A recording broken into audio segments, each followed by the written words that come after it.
Sir আমরা আপনাকে কিছু প্রশ্ন করতে চাই। আমরা আসছি উল্টাপাল্টা মিডিয়া থেকে, আপনাকে টিভিতে দেখানো হবে স্যার। কি? আমাকে টিভিতে দেখানো হবে? ও মাই গড, তাহলে তো আমি সেলিব্রিটি হয়ে যাবো, রাতারাতি ভাইরাল। ও সবাই এলাকায় যারা যারা আমাকে দাম দেন, আমাকে মূল্য দেন, সবাই আমাকে ওই দিন স্যার স্যার বলবে, আমি সেলিব্রিটি হয়ে যাবো। ও মাই গড।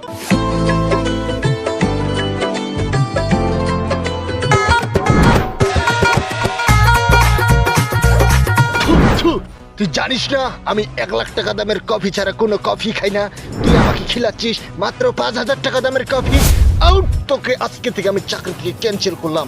আমি একজন ভাইরাল পারসন, ভাইরাল ব্যক্তিত্ব, আর তুই আমাকে খাইতে দিচ্ছিস মাত্র 5,000 6,000 টাকা দামের কফি। ভাইরাল!